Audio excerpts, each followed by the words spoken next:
जी नाजरीन, welcome back to the show. आप लोग देख रहे हैं आपका फेवरेट मॉर्निंग शो जिसका नाम है मुस्कुराती सुबह। और आज का जो हमारा शो है, दूसरा सेगमेंट, वो मेरे लिए बहुत ही फेवरेट है क्योंकि आपको पता है मुझे सिंगिंग से बहुत लगाव है। तो मैं चाहूंगी हमारे जो सिंगर भाई हमारे साथ मौजूद है, सैयद अदनान सफ़ीर साहब, और म्यूजिक डायरेक्टर का तो मैंने आपको बताया, वो कंपोजर भी हैं, वो इंटरनेशनल प्रोमोटर्स भी हैं, इवेंट मैनेजर भी है, और होस्ट, एंकर और आरजे हैं। जनाब एक बहुत बड़ा नाम है हमारी इंडस्ट्री का, 32 साल का इनका तजुर्बा है। पहले आपकी हाय हेलो सलाम दो उनसे करवा देती हूँ। इमरान साजन साहब, अस्सलाम वालेकुम। वालेकुम अस्सलाम। कैसे इमरान भाई? अल्हम्दुलिल्लाह, आप बताइए। मैं ठीक ठाक। आपका आना और मेरी एनर्जी बूस्ट होना, क्योंकि मैं सुबह से बहुत डाउन थी। मैं ये थी मेरा दिल नहीं चाह रहा शो करने का, लेकिन आपको देखा और ये देखा कीबोर्ड वगैरह, तो यानी कि पक्की वाली मुस्कुराती मॉर्निंग हो गई। जी ये मुस्कुराती सुबह है पक्की वाली। और मैं चाहती हूँ कि आपकी जो मुस्कुराहट है, जैसे आपकी और अदनान भाई आपकी, हमारा जो सेगमेंट है वो ऐसा हो कि लोगों की सुबह जो है वो और मुस्कुराती हुई, चहचहाती हुई हो जाए। इंशाल्लाह, बिल्कुल इंशाल्लाह। ठीक है जी। अदनान भाई आपसे मैं गुजारिश करूंगी कि जबरदस्त सा एक सॉन्ग हो जाए और मजा आ जाए। जी।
Wow, very nice. Thank you. मैं तो चाहती हूँ कि मैं तालियों के अंबार लगा दूं। क्या आपकी आवाज है, माशाल्लाह, अल्लाह पाक ने आपको क्या सुर बख्शे है, क्या आपका गला सुरीला, और मैं तो कहीं और किसी और ट्रांस में ही चली गई थी।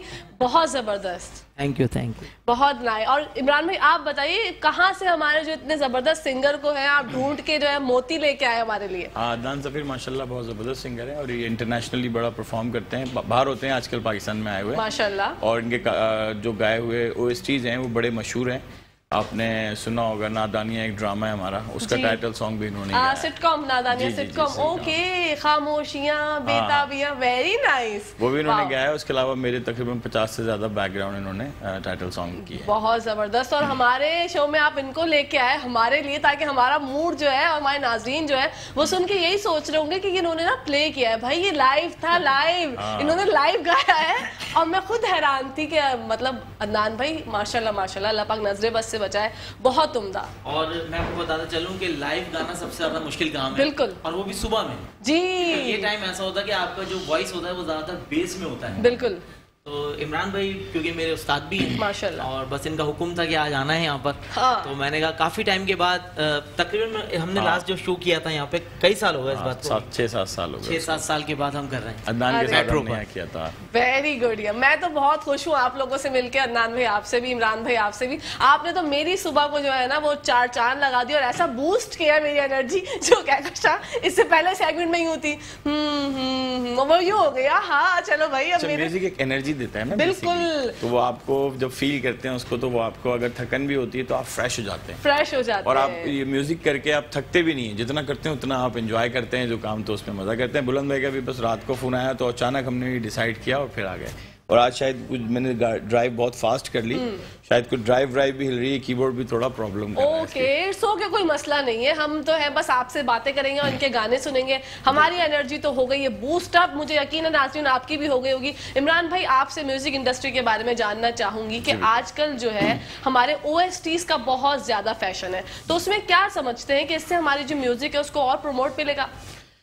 हाँ बिल्कुल, इससे थोड़ी सी ये भी एक चीज़ क्लियर हो जाती है कि जो आजकल का OST है वो बड़ा बैकबोन का एक फीडबैक, मतलब एक असर रखता है किसी भी ड्रामे की कामयाबी के लिए। कि अगर उसकी स्टोरी अच्छी नहीं होती लेकिन टाइटल सॉन्ग बहुत अच्छा बना हुआ होता है, तो वो टाइटल सॉन्ग उसकी स्टोरी को बूस्ट कर देता है। और फिर लोगों को अगर स्टोरी याद नहीं रहती, कैरेक्टर याद नहीं रहते, गाना हिट हो जाता है, तो वो गाना जो है ना वो फिर उसकी वजह से ड्रामा बूस्ट कर जाता है। इसकी बहुत सारी करंट एग्जांपल्स भी हमारे सामने ड्रामे ऐसे हैं कि जिनके लोगों को ड्रामों के शायद नाम नहीं पता, लेकिन वो OST वो उनको याद है। अच्छा, 89 में जब मैंने शुरू किया था, जब हम म्यूजिक करते थे, तो 100 ड्रामों में किसी एक का टाइटल सॉन्ग होता था। वो जो हम कोई सोचते थे, डायरेक्टर सोचता था यार कि बहुत मेगा कास्ट है, बड़े बजट का, या बहुत ज़बरदस्त स्टोरी है, उसका हम टाइटल सॉन्ग बनाते थे। और बैकग्राउंड म्यूजिक भी इस तरह होता था जैसे कि अखबार में हेडलाइंस होती हैं। अच्छा, यहाँ पे म्यूजिक है, इस सीन में म्यूजिक नहीं है, इस सीन में म्यूजिक नहीं है, उसमें सिर्फ डायलॉग्स हैं। Music is a like underline, उसको हम कोशिश करते हैं कि जो बात स्क्रिप्ट और डायलॉग से नहीं समझा सकते वो म्यूजिक समझाएगा, उसको इन्हेंस करेगा। अगर कोई शख्स ऐसे सोच रहा है, अगर हम उसके पीछे वो क्या सोच रहा है, ये डायलॉग तो नहीं है, म्यूट मोन्टाज है, तो वो समझ में नहीं आएगा क्या सोच रहा है। अगर उसी के पीछे हम कोई सैड मेलोडी डाल देंगे तो कहेगा किसी को याद कर रहा है।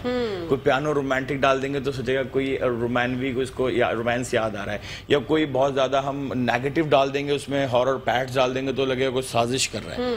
तो वो उस तरह का म्यूजिक होता था। लेकिन अब क्या हो गया कि अब इतने मसले मसाइल, पहले सिर्फ PTV था, हम फ्लोर पे ही शूट करते थे ड्रामा, आउटडोर बहुत कम होता था, तो वहाँ हमारे पास कंट्रोल्ड एनवायरनमेंट होता था जिसमें हमारा साउंड कंट्रोल है, कैमरा है, माइक है, सब कुछ कंट्रोल। अब जब प्रोडक्शन बाहर शुरू हुई, प्राइवेट प्रोडक्शन शुरू हुई, तो वहाँ एक अगर आपके हम डायलॉग रिकॉर्ड कर रहे हैं तो किसी घर में, तो वो बिल्कुल सही है। जब हमने इस तरफ कैमरा शिफ्ट हुआ तो किसी ने मोटर चला दी। अब वहाँ जब वैसे तो पता नहीं चला क्योंकि फील नहीं हुआ, लेकिन जब एडिट लगा तो वो ठक ठक ठक में खप आ रही वॉइस। अब उसको कैसे खत्म करें? तो उसके लिए फिर हुआ कि यार म्यूजिक कंपलसरी बन गया कि अब वो सिर्फ अंडरलाइन या हेडलाइन नहीं है, अब वो एक सपोर्टिंग इंस्ट्रूमेंट के तौर पे काम करेगा। तो हमने पैड्स की एक लेयर पीछे बिछा दी, तो वो जो अप्स एंड डाउन जंप थे ऑडियो के, वो उसमें कवर हो गए।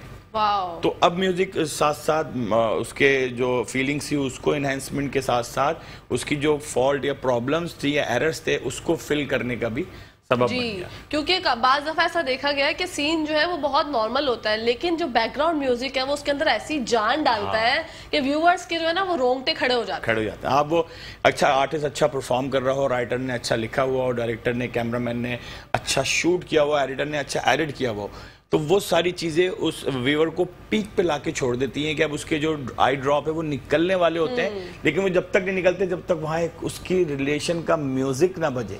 वो जैसे म्यूजिक बजता है तो बंदे को फील होता है कि यार ये तो मेरी स्टोरी है, तो वो उसके आंसू ऑटोमेटिकली आ जाते हैं। मैंने जब पहला टाइटल सॉन्ग किया था 96 में, समंदर है दरमिया, कोमल रिजवी का वो पहला ड्रामा था प्राइवेट प्रोडक्शन के लिए, STN पे होता था, तो वो समंदर दरमिया हमने बीना जेनिफर से गवाया, तो वो बहुत मेगा हिट गया था मेरा।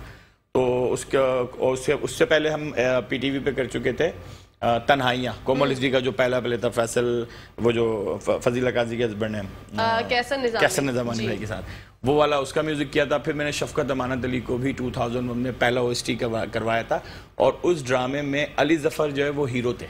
उस वक्त उन्होंने अपना सिंगिंग कैरियर स्टार्ट नहीं किया था, तो शफकत भाई आए हुए थे यहाँ पे, फ्यूजन बैंड भी नहीं बना था, तो शफकत भाई यहाँ पे काम ढूंढ रहे थे, तो इम्मू का फोन आया गया शफकत भाई को कुछ करवाएं, तो मैंने वो टाइटल गुलाम अब्बास भाई के लिए बनाया था, लेकिन जब शफकत भाई को सुना तो मैंने कहा ठीक है, तो हमने रिकॉर्ड किया। तो मैंने कहा शायद ये टाइम लगाएंगे थे, वो आए, उन्होंने सुना, उन्होंने कहा इमरान स्केल नीचे है, तो मैंने कहा ठीक है फिर रहने दे, तो मैंने कहा नहीं मैं कर दूंगा। उन्होंने आधे घंटे में चारों कर दिए, मैं तो हैरान रह गया, मैंने कहा चारों आधे घंटे में, वेरी गुड। तो फिर वो बड़ा अच्छा एक्सपीरियंस रहा। इसी तरह अमजद भाई को भी, अमजद जो कवाल थे, अमजद साबरी साहब, उनको डेब्यू मैंने किया था 96 में, उनका पहली कव्वाली तुमने क्या कर दिया मैंने बनाई थी ऑडियो, और फिर जिससे वो पूरी दुनिया में हिट हुए, करम मांगता हूँ अता मांगता हूँ, वो दुआ भी मैंने ही ऑडियो वीडियो रिलीज की थी माशाल्लाह। फिर एक दूसरे चैनल से उनका पूरा एल्बम हुआ था दिल का संभलना मुश्किल है, वो भी मैंने किया था। तो OST उस वक्त किसी के जहन में ये कॉन्सेप्ट नहीं था कि हम किसी कव्वाल से भी कोई टाइटल सॉन्ग गवा सकते हैं, कोई जिंगल गवा सकते हैं, या चैनल ID गवा सकते हैं। तो सबसे पहले फिर अमजद भाई को मैंने टाइटल सॉन्ग गवाया, एक गवाया तो थोड़ा सा ट्रेंड हुआ, दूसरा गवाया, तीसरे में फिर मैंने रेशमा जी के साथ अमजद भाई को ब्लेंड किया। तो रेशमा जी उन दिनों काफ़ी अर्से से गायब थी, फिर वो उनके साथ ब्लेंड हुआ, 4 ड्रामा था हमारे एक चैनल का, तो वो बड़ा सुपर डुपर हिट हुआ। तो अमजद भाई थोड़े से कंफ्यूज थे कि इमरान रेशमा इतना बड़ा नाम है, तो आप मुझे कहीं ऐसा ना हो साइड में कर दें सब्जी रेशमा का। मैंने कहा नहीं अमजद भाई, साइड आपका अपना फ्लेवर है, रेशमा जी का अपना फ्लेवर है। तो अमजद भाई ने बहुत टिका के गाया, रेशमा जी ने भी टिका के गाया, माशाल्लाह वो बड़ा सुपर डुपर हिट रहा, कैसी चाल चली। उसके बाद फिर लोगों के अंदर ये ट्रेंड हुआ कि हाँ यार कव्वाल से भी गवाया जा सकता है। बिल्कुल। क्योंकि जब मैं सज़ा एक ड्रामा कर रहा था, जाहिर लेडी हमारे उसके डायरेक्टर थे, नैयर एजाज, फैसल रहमान, और काफ़ी सारे उसमें बड़ी कास्ट थी। तो उसका एक वर्जन मैंने अमजद भाई से भी करवाया था जो सैड वर्जन था, ये कैसी सज़ा मिली है। तो अब जब मैंने अमजद भाई को बुलाया स्टूडियो, वो उनका दूसरा तीसरा OST था, उनको खड़ा किया, तो 2-2.5 घंटे में उनका वोकल हुआ। तो हम सब थक गए भाई, 2-2.5 घंटे। वो बाहर निकले तो अमजद भाई ने बाहर निकल के बोला हाँ भाई रेडी अब करें, शुरू करें वोकल। हमने कहा शुरू करें, खत्म हो गई? अरे नहीं मैं तो अभी वार्म अप हुआ हूँ। तो वो उनको आदत थी कि वो 6-6 घंटे कव्वाली करते थे, तो वो वार्म अप ही 2-2.5 घंटे में होते। फिर उसके बाद उन्होंने जाके टेक की, तो वैसी टेक की कि जबरदस्त। तो लोगों का ट्रेंड चेंज हो गया कि नहीं यार करवा सकते हैं।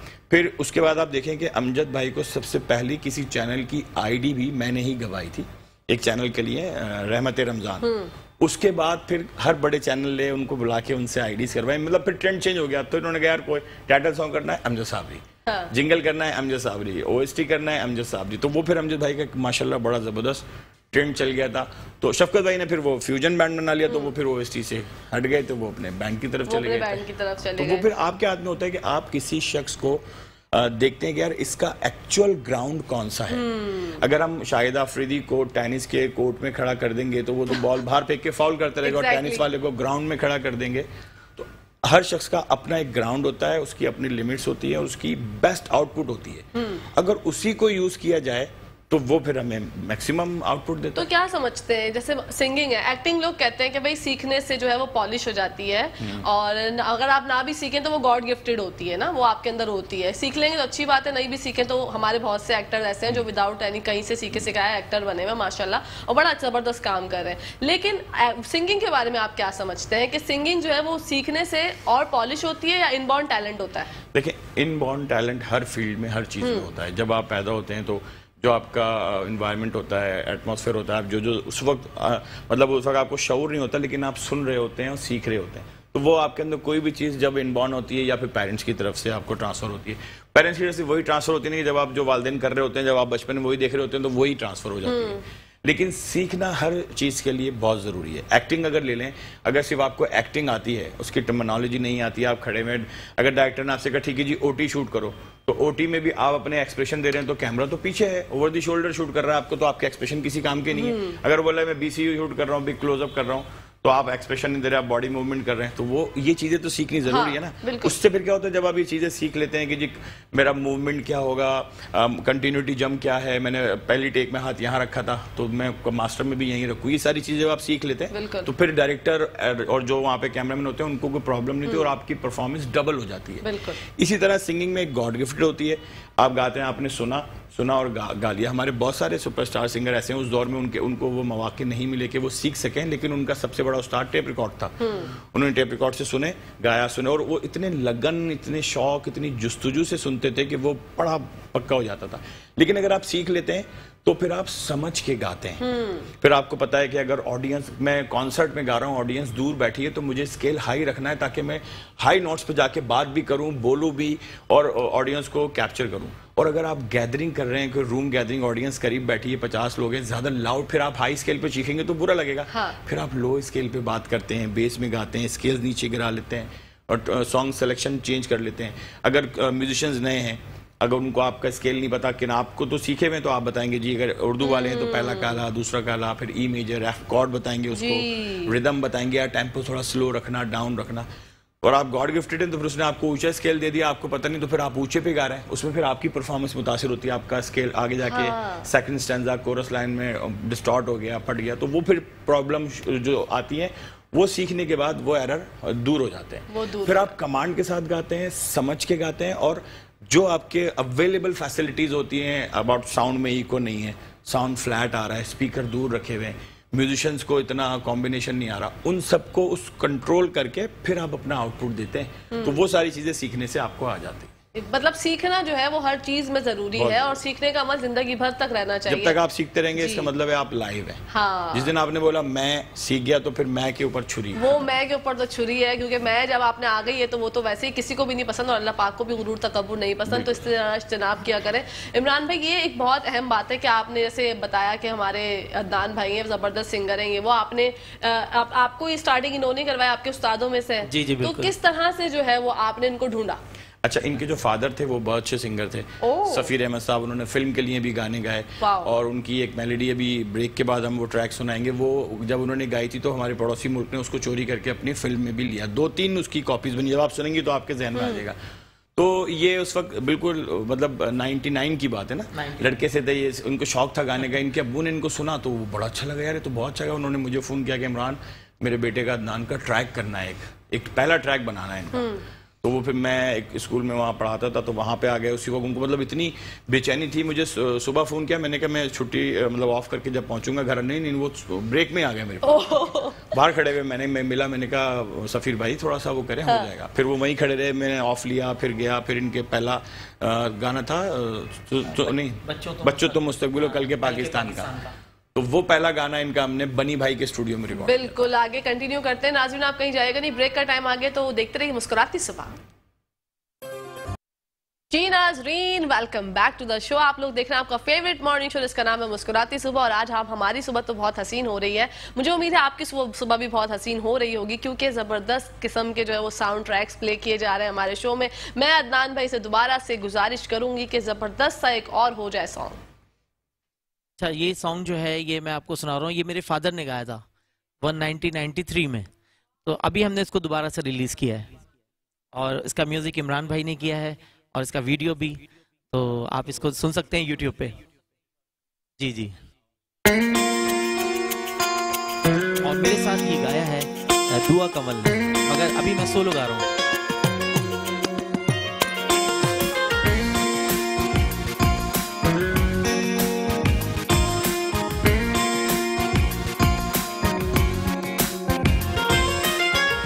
दिल में तुम्हारे घर लेना है, बोलो किराया क्या लोगे, दिल में तुम्हारे घर लेना है, बोलो किराया क्या लोगे, दिल ये तुम्हें हम दे ही चुके हैं, और बताओ क्या लोगे, दिल में तुम्हारे घर लेना है, बोलो किराया क्या लोगे।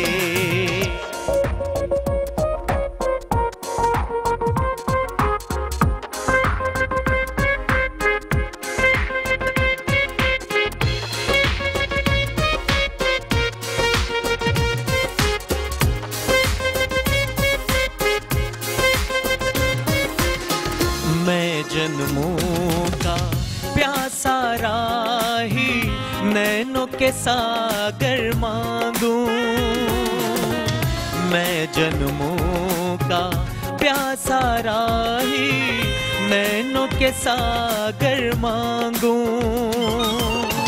हीरे मोती सोना चांदी तुमसे न कुछ दिलबर मांगूं, दिलबर मांगूं, मांग रहा हूँ प्यार का साया, कीमत उसकी क्या लोगे, दिल में तुम्हारे घर लेना है, बोलो किराया क्या लोगे, दिल ये तुम्हें हम दे ही चुके हैं, और बताओ क्या लोगे, दिल में तुम्हारे घर लेना है, बोलो किराया क्या लोगे।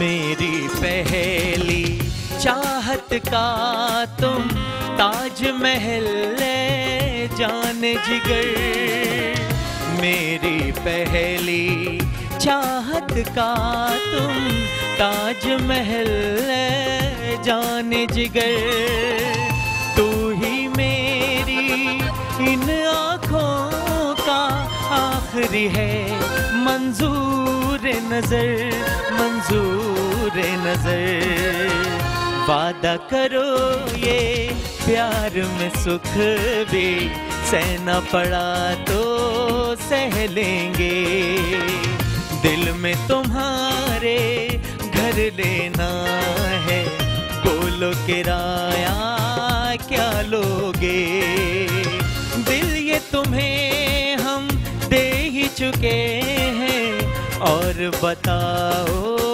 क्या लोगे, दिल में तुम्हारे घर लेना है, बोलो किराया क्या लोगे, बोलो किराया क्या लोगे, बोलो किराया क्या लोगे, बोलो किराया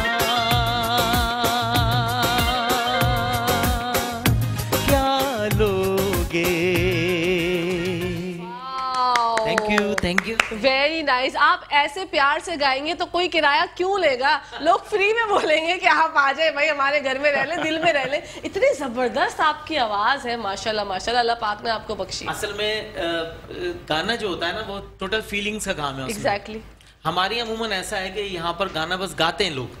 अच्छा, मैं भी बहुत पहले बिल्कुल सीधे सीधे गाता था, तो मेरे फादर ने ये, मैंने उनसे सीखी ये चीज कि कोई भी चीज है, जैसे इमरान भाई ने कहा कि जिस तरह का म्यूजिक होता है, अब जैसे ट्रेजेडी है, हाँ। तो वहाँ पे ये हमको बताते हैं कि यहाँ पर मुझे चाहिए रोना, या इस टाइप की ऐसी चीज चाहिए, यानी कि अगर खुशी का मूड है, जैसे मैंने एक नादानिया गाया था, वो एक शोक चंचल सॉन्ग था, तो हमें भी नहीं पता था कि ये इतना हिट होगा कि इसको पड़ोस मुल्क में भी अभी वहाँ पे भी चल रहा है, टोटल नादानिया के नाम से। ओह अच्छा। वॉइस मेरी है, म्यूजिक पूरा पाकिस्तान का है, और सिर्फ खाली कैरेक्टर चेंज है।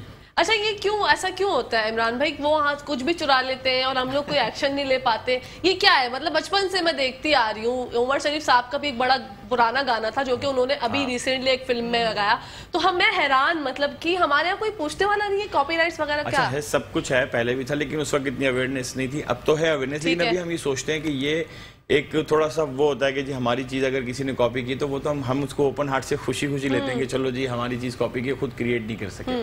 तो एक साइड तो ये है, दूसरी साइड हम बेसिकली ऑनर समझते हैं कि अगर हमारा पड़ोसी मुल्क कोई कॉपी करता है तो हमारे लिए तो ऑनर की बात है ना कि हमें कॉपी कर रहा है, तो इस पॉइंट ऑफ व्यू से हम उसको अच्छा, हम बड़े दिल वाले हैं भाई, हम बोलते हैं कोई बात नहीं, इट्स ओके, बना लो, हम तो बहुत पुराने बना चुके हैं, आप लोग तो अब हमारे कॉपी करते हैं, तो हमारा तो ये फिर बड़ापन हुआ ना? बिल्कुल बड़ापन हुआ। अगर आप ड्रामे भी देखें, फिल्मों की बहुत सारी स्टोरीज देखें, सिर्फ बीच में एक जो डैके आया था, 1-2 दहाइयाँ थी जिसमें हमारा म्यूजिक कुछ कमजोर हो गया था, लेकिन अगर आप पहले चले जाएं थोड़ा, जिसमें नदीम साहब की फिल्में, वहीद मुराद साहब की फिल्में, उनके बहुत सारे गाने ऐसे हैं जिन गानों को गाकर वहाँ की ना सिर्फ फिल्में हिट हुई बल्कि सिंगर्स भी बहुत हिट हुए। अगर हम 90s लेट 80s और 90s में जाते हैं तो कुमार सानू साहब हिट हुए, आज की फिल्म के सारे गाने, तू मेरी जिंदगी मेहदी हसन साहब का गाना गाया हुआ था, उसके अलावा 2-4 और भी गाने थे उसमें जो यहाँ के कॉम्पोजिशन थे। उसके बाद तो फिर ट्रेंड चल गया था कि जो बांट रहा था जब खुदा और इस तरह के सारे गाने वहाँ उन्होंने किए, तो कुमार सानू साहब की लाइव जो बनी उन्हीं गानों से बनी। उसके बाद सोनू निगम साहब ने बड़ी कोशिश की, वो गाते रहे रफ़ी साहब के गाने लेकिन नहीं हिट हुए, फिर उन्होंने अच्छा सिला दिया गाया, तूने मेरे प्यार का, जो यहाँ शाहिद अली खान ने गाया था, उसके अच्छा सिला दिया के बाद वो उनके लिए रास्ते खुल गए और वो हो गया। उसके बाद आप देखें कि हमारा अगर कोई भी सिंगर है, आतिफ असलम है, राहत भाई हैं या जो भी है, अगर वो वहाँ पे जो भी गाते हैं, एक गाना भी गाते हैं तो वो वहाँ पे सुपर हिट होता है। एग्जैक्टली। वहाँ का सिंगर कितना भी अच्छा गाए, वो 10 गाने गाता है तो एक हिट होता है।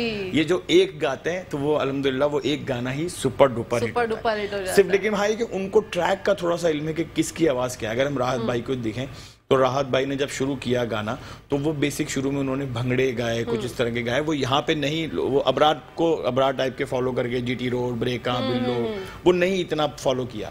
तो जब महेश भट्ट ने उनको गवाया लागे मन की लगन, उनका वॉइस समझी, ट्रैक हट के गवाया उनको, लव सॉन्ग लागे मन की लगन देखे, उसके बाद तो फिर रात भी रुके नहीं, फिर नैना ठग लेंगे और ओरे पिया और मैं जहाँ रहूं, ये शुरू के सारे गाने जो सुपर डुपर हिट हुए, उसके बाद तो फिर निकल गए। फिर इसी तरह जब आतिफ असलम ने वहाँ जाके गाए सारे गाने तो वो एक एक गाना वो मतलब डायमंड पीस है। फिर शफकत अमानत अली के हाथ देख ले, मितवा गाया उन्होंने और भी गाया, तो वो सारे सुपर डुपर हिट गाने।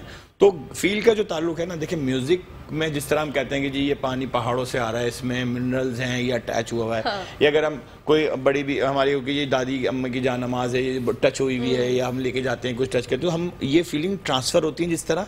इस तरह म्यूजिक में भी क्या होता है, अगर आप कितने भी अच्छे सिंगर हैं, आप बहुत सुर में गाते हैं, बहुत लय में गाते हैं, और उस दिन आपका मूड खराब है, अब आपको रिकॉर्डिंग पे गए और एक गाना गाना है, जॉली डांसिंग, बड़ा मजे का चुलबुला, तो आप कितना भी सुर लय में गा लें, आप अंदर से बुझे हुए ना, तो वो सुनने में लगेगा हाँ सुर में गाया, लय में गाया, लेकिन यार मजा नहीं आया। वो मजा क्या है, वो फील है, क्योंकि वो अंदर से टेंशन में है तो वो फील नहीं आ पा रहा। और अगर वो बहुत खुश है, आज बड़ा हैप्पी है, और उसको बुलाया यार ये माँ के ऊपर गाना गाना है, या एक डेथ सीन है उस पर गाना है, अब वो सुर लय में गा रहा है लेकिन वो इम्पैक्ट नहीं बन रहा। तो वो उसकी बहुत बड़ी एग्जांपल 2-4 काफी सारी है, मैं आपको दूं। एक फिल्म थी हाथी मेरे साथी, उसमें उस फिल्म के सारे गाने किशोर जी ने गाए। ठीक है, मनोज कुमार साहब किशोर साहब को लेते, रफी साहब को वो गाने गवाते ही नहीं थे। अच्छा, वो फिल्म थी हाथी के ऊपर, उसमें जब एक डेथ सीन ऐसा आया, हाथी मर जाता है और राजेश खन्ना साहब उस पे उसकी डेड बॉडी पे गाना गाते, तो वो किशोर साहब ने गाना सुना, कहना सॉरी ये मैं नहीं गा सकता, ये मैं फील ही नहीं कर सकता, तो मजबूरन मनोज कुमार साहब को, मोहम्मद रफ़ी साहब को वो गाना गवाना पड़ा, नफरत की दुनिया में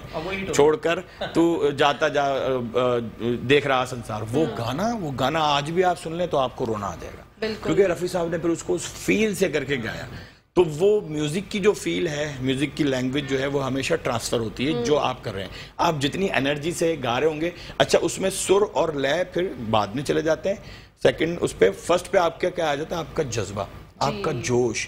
आप जिस जोश और जज्बे से गा रहे हैं, थोड़े बहुत सुर ऊपर नीचे भी होंगे ना, तो ऑडियंस को वो बाद में सुनाई देंगे, पहले वो इन्वॉल्व होगी आपकी बॉडी लैंग्वेज और आपकी जो फील ट्रांसफर होगी, उसके बाद फिर सुर और लय और वो सब कुछ होंगी, तो वो एक कॉम्बिनेशन बनेगा और वो पैकेज बनेगा, तो वो गाना सुपर हिट हो जाएगा। तो हमारी जो फिल्म्स हैं उसके लिए गाने कितने ज्यादा जरूरी होते हैं? एक फिल्म को कामयाबी के लिए अच्छे गाने कितने ज्यादा जरूरी हैं? देखें, हम अगर हम सिर्फ ये बोलते हैं कि जी गाने ही जरूरी हैं, तो फिर हमारे सामने हॉलीवुड की सारी फिल्में जिनमें गाने जी नहीं होते एग्जैक्टली स्टोरीज होती हैं। हाँ। लेकिन फिर उनके पास गाने का मल्टीपल वो क्या रखते हैं, एक तो वो छोटी फिल्में होती हैं 1 आवर 1.5 आवर, कंटेंट बहुत प्रॉपर होता है। फिर उनके पास वो म्यूजिक से ज्यादा म्यूजिक को बैकग्राउंड को इस तरह यूज करते हैं, फोली यूज करते हैं, डायलॉग्स बड़े क्रिस्प होते हैं, उनका वार्डरोब, लोकेशन, एनिमेशन, वीएफएक्स, वो सारा पैकेज बड़ा कमाल होता है। तो हमारे यहाँ, लेकिन हमारी जो इंडस्ट्री है, इंडियन इंडस्ट्री हो गई, पाकिस्तानी इंडस्ट्री हो गई, बांग्लादेश की हो गई, इनके लिए गाने जो हैं वो पहले प्रायोरिटी है। फोली हमने बहुत बाद में शुरू की है, वहाँ पे भी बहुत बाद में शुरू हुई। हमारी 3 घंटे की मूवी होती है तो 3 घंटे में पहले तो 10 गाने हुआ करते थे, और अगर 5 मिनट का 6 मिनट का अराउंड एक गाना होता था और 10 गानों का एल्बम रिलीज होता था, तो फिल्म में 8 तो होते ही थे। तो वो 3 घंटों को कैसे कवर करते थे? 1 घंटा वो गानों से कवर करते थे, 2 घंटे स्टोरी से कर। अब ये हो गया कि 4-5 गाने ही होते हैं, 6 गाने हो गए, बहुत हो गए, और फिल्म का टाइम भी कम हो गया, अब 3 घंटे से 2.5 घंटे पे आ गई है। लेकिन गाना क्या होता है कि आपको फिल्म याद होना, एक ये होता है ऑप्शन आपका, वो एक टूल है, आपका वेपन है, आप वॉर में खड़े हुए हैं, आपका स्टोरी का, अदाकार का, फिल्म का वेपन नहीं चला तो गानों का वेपन चल जाता है। आज की फिल्म की जिसकी मैंने एग्जांपल दी, वो फिल्म फ्लॉप थी। अन्नू अग्रवाल और कुमार गोरू वो उनके हीरो थे ना, वो साइड की मांग वाले, खैर वो फ्लॉप हो गई थी फिल्म। लेकिन वो कुमार सानू और उनके गाने, आज भी आप वो गाने गा दें, राहुल राय ना, हाँ राहुल राय, नजर के सामने, जिगर के पार, और इसका क्या कहते हैं, तू मेरी जिंदगी, और इस तरह के उसके सारे गाने हिट हो गए। गाने आज भी आप गाएं, लोगों को पसंद आते हैं बहुत। तू मेरी जिंदगी है, सब गाने पसंद आते हैं। फिर साजन फिल्म पे चले जाएं आप, जिए तो जिए कैसे, तू शायर में तेरी शायरी, और ये सारे गाने, फिल्में ये इतनी ज्यादा हिट नहीं हुई लेकिन इनके गाने बहुत हिट हुए। तो वो एक सेकंड वेपन के तौर पे हमारा वो होता है म्यूजिक इंडस्ट्री, कि जहां अगर हम स्टोरी में कहीं लैक कर रहे होते हैं या फिल्म लैक हो रही होती है, तो हमारा म्यूजिक उसको लेके। पाकिस्तानी इंडस्ट्री का, सिनेमा का जो रिवाइवल हुआ है, उसमें जो आप आजकल देख रहे हैं गाने हैं, तो आप क्या समझते हैं कि वो इंसाफ कर रहे हैं आजकल के ज़माने के हिसाब से? मतलब म्यूजिक में सब कुछ चीज़ें वो प्रॉपर है या कहीं ना कहीं कोई कमियां हैं? देखिए, इंसाफ तो हर म्यूजिक डायरेक्टर और सिंगर को कर रहे होते हैं। कोई भी शख्स ये सोच के गाने तो नहीं बनाता कि यार ये फ्लॉप हो जाएगा। हर शख्स ये सोच के बनाता है कि गाना हिट होगा। लेकिन हमारा जो प्रोड्यूसर है वो म्यूजिक को और गानों को सबसे एक आखिरी साइड लाइन के तौर पर लेता है। वो सारी इन्वेस्टमेंट कर देता है स्टोरी पे, डायरेक्टर पे, कास्ट पे, मेकअप पे, एडिटिंग पे, कलर ग्रेड पे। म्यूजिक के लिए कहता है यार किसी से भी करवा लो, ऐसी किसी से भी करवा लो, ये किसी हो जाता है, या इस बजट में किसी से भी करवा लो। तो फिर म्यूजिक डायरेक्टर तो कोशिश करता है कि मैं अच्छे से अच्छा करूं, लेकिन अब फिल्म का आपका स्क्रीन इतना बड़ा है, आपने उसमें इतना बजट दिखाया, तो फिर गाने का साउंड भी इतना ही बड़ा होना चाहिए। वो फिर लेकिन वो कंप्रोमाइज करता है बजट पे या अवेलेबिलिटी जो उसको फैसिलिटीज होती है उसमें करता है, तो वो फिर मैच नहीं हो पाता। पहली वजह तो ये हो गई। दूसरी वजह ये हो गई कि हमारी फिल्मों के बहुत अच्छे गाने आए हैं, अभी भी जो चल रहे हैं, इनको हम सुनते हैं तो हमें लगता नहीं कि ये इतना अच्छा गाना है फिल्म का, लेकिन हमारे लोग हमारे गानों को इतना सुनना भी नहीं चाहते। उसकी बनिस्बत हमारी जो पॉप इंडस्ट्री है, हमारी जो बैंड इंडस्ट्री है, सोलो सिंगर की industry, popular singer, band singers हमारे, ये इनके गाने बहुत हिट होते हैं। आप सजद भाई के देख लें, अभी आतिश आया उनका माशाल्लाह कितना जबरदस्त है, जो वो भी जो गाते हैं एक अपना टाइटल सॉन्ग, वो हिट होता है। इससे पहले ग्रुप्स में जाए हम तो जुनून था, फिर वाइटल साइंस था, बाद में आए तो स्ट्रिंग्स के गाने अभी तक हिट होते थे। आतिफ असलम के गाने अभी भी जो गाता है। अब राहत भाई की तरफ जाएं तो उनके एल्बम जो अभी उन्होंने गाया था, कौन सा था, बड़ा जबरदस्त था ना, मेरे पास तुम हो। हाँ, मेरे पास तुम हो, और उनका जो सोलो एल्बम था यार क्या था, अहमद शाहजेब भी एक बड़ा जबरदस्त गाने उनके भी जबरदस्त। वो बहुत कम करते हैं जी, बस लेकिन बड़ी मेहनत से करते हैं, बहुत गैप के बाद करते हैं। अभी आजकल वो ओएसटीज ज्यादा कर रहे हैं, सोलो सॉन्ग नहीं कर रहे। वो जरूरी था, जरूरी था। राहत फतेह अली का सोलो सॉन्ग था उनके प्राइवेट एल्बम का, लेकिन आप सुने क्या खूबसूरत गाना, फिर पूरा एल्बम बहुत कमाल है। तो हमारी ये जो इंडस्ट्री है सोलो सिंगर, क्योंकि ये फिर क्या काम करते हैं, इनके पास एक तो टाइमलाइन नहीं होती कि जी हमें फिल्म रिलीज होने वाली 15 दिन में करके देना है बस किसी भी तरह, एक तो ये नहीं होता। फिर ये खुद कर रहे होते हैं, तो ये फिर जब इंसान अपना कोई काम करता है तो वो कहता है एक की जगह 10 लग जाए, लेकिन यार सेटिस्फेक्शन होनी चाहिए।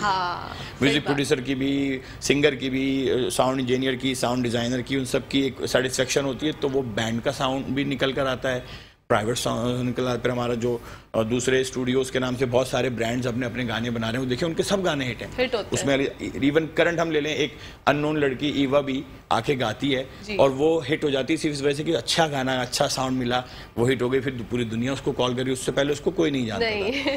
तो वो अच्छा सारा म्यूजिक है उसका, मतलब उसका कोई भी गाना, अभी पसरूड़ी एक गाना बड़ा चल रहा है, हाँ जी, देखिए कितना हिट हो गया। ओह माय गॉड, वो तो बहुत जबरदस्त ट्रैक है। जबकि अगर वो गाना फिल्म में होता तो शायद इतना हिट नहीं हो पाता, क्योंकि वो उसको वो फैसिलिटी क्वालिटीज अवेलेबल नहीं होती, लेकिन अभी वो इतना हिट हो गया कि हर शख्स उसका रीमेक कर रहा है, रीडू कर रहा है। जी जी जी जी। तो ये बहुत ज़्यादा एक अहम बातें हैं जो कि हमारे म्यूज़िक इंडस्ट्री के हवाले से हैं। लेकिन मैं ये जानना चाहूँगी, जो न्यू कमर्स हैं, जो आना चाहते हैं म्यूज़िक इंडस्ट्री में, जो चाहते हैं कि भाई उनके पास स्पॉन्सर्स नहीं हैं, उनको चाहिए कि उन्हें सीखना भी है और उनको गाना भी है, तो वो क्या कहेंगे आपका? क्योंकि माशाल्लाह तजुर्बा इतना है, 33 ईयर्स का आपका तजुर्बा है। बिल्कुल अल्हम्दुलिल्लाह। हाँ वो भी है, फिर मैं म्यूजिक पढ़ाता हूँ, साउंड डिजाइनिंग बड़ी 2-3 यूनिवर्सिटीज में पढ़ाता हूँ। सबसे पहले जब मेरे पास सिंगर आता है तो मैं उसको सुनता हूँ, तो मुझे सिर्फ 2 बोल सुनने से पता चल जाता है कि उसके अंदर म्यूजिक कितना है और वो कितना म्यूजिक को टाइम दे सकता है। तो अगर वो नजर आता है मुझे कुछ जर्म्स हैं, कुछ पोटेंशियल है, तो फिर मैं उसको थोड़ा बहुत सिखाता हूँ और फिर कहता हूँ गाना कर लो। लेकिन अगर कुछ नजर नहीं आता तो फिर मैं कहता हूँ बेटा आप गाना गाओ नहीं, गाना बनवाओ। आज क्योंकि आजकल हर बंदा सीडी पे लिपसिंग करता है, वो करता है, तो फिर हम उसको डमी गवाते हैं, सिखाते हैं। जितना अच्छा गा लेता है फिर हम एक सिंगर को बुलाते हैं जो ज्यादा अच्छा, हम उसको उसकी आवाज सुनाते हैं कि इसकी आवाज सुनो, अब इसकी आवाज से मैच करके एक लेयर आप गा दो, फिर उसके लिए ले आके उसका गाना, फिर वो गाना गाता नहीं है, वो गाना उसका बन जाता है। इसी के साथ साथ नाज़रीन, टाइम कहाँ चला गया पता नहीं चला। आप दोनों का बहुत बहुत शुक्रिया। इमरान भाई, अदनान भाई, मैसेज देना चाहेंगे शॉर्ट? मैसेज बस यही है कि हमेशा पॉजिटिव रहें, नियत साफ मंजिल आसान। और हज़रत अली का कॉल है, खुश नसीब वो नहीं होता जिसका नसीब अच्छा है, खुश नसीब वो होता है जो अपने नसीब पे खुश है। वाह, सुभान अल्लाह। जी अदनान भाई? बहुत अच्छा लगा, काफ़ी अरसे के बाद हमने यहाँ प्रोग्राम किया। बहुत अच्छी बात कही इमरान भाई ने, बिल्कुल सीखें, सीखना बहुत ज़रूरी है क्योंकि म्यूज़िक सुनने से और सीखने से आता है। बिल्कुल, तो ये ज़रूरी है। और पहली बार हमें कोई म्यूजिक को ज्यादा समझने वाली होस्ट से वास्ता पड़ा। कि मैं आपके 2 बोल भी सुने थे स्टार्टिंग में, जो मैं गा रहा था, मैं तनु समझावा कि उसमें आपने गाया। वरना नॉर्मली जितने भी हमारे जो होस्ट सारे अच्छे होते हैं, लेकिन म्यूजिक की इतनी नॉलेज और इतनी समझ नहीं होती, वो एज ए लिसनर होते हैं। लेकिन आप क्योंकि समझ के जो पूछ रही हैं और बातें कर रही हैं तो बड़ा अच्छा लगा। Thank you so much. इंशाल्लाह फिर आप लोगों से मुलाकात होगी और हम चाहते हैं कि अदनान भाई एक और साउंड ट्रैक हो जाए मजेदार। एक बहुत खूबसूरत सॉन्ग अभी कुछ दिन पहले हमने उसको रिलीज किया और कायद-ए-आज़म के मज़ार पर गार्ड ऑफ ऑनर भी दिया गया इस सॉन्ग पर मुझे। जी बिल्कुल, आप लोगों का बहुत बहुत शुक्रिया। एक बार फिर से अपनी दोस्त, अपनी होस्ट, अपनी प्यारी सी सहेली को इजाजत दीजिए। इंशाल्लाह कल आप लोगों से मुलाकात होगी। जब तक के लिए पाकिस्तान जिंदाबाद, पाकिस्तान पाइंदाबाद, फी अमानिल्लाह, अल्लाह हाफिज। जी अदनान भाई? सुन सुन सुन पाकिस्तानी, ये है पाकिस्तान, ये है पाकिस्तान, ये है पाकिस्तान, ये है पाकिस्तान। अल्लाह ने इनाम दिया, तोहफे में पाकिस्तान दिया हो। अल्लाह ने इनाम दिया, तोहफे में पाकिस्तान दिया। प्यार को प्यार बनाना है, दुनिया को ये दिखाना है। ये है पाकिस्तान, ये है पाकिस्तान, ये है पाकिस्तान, ये है पाकिस्तान।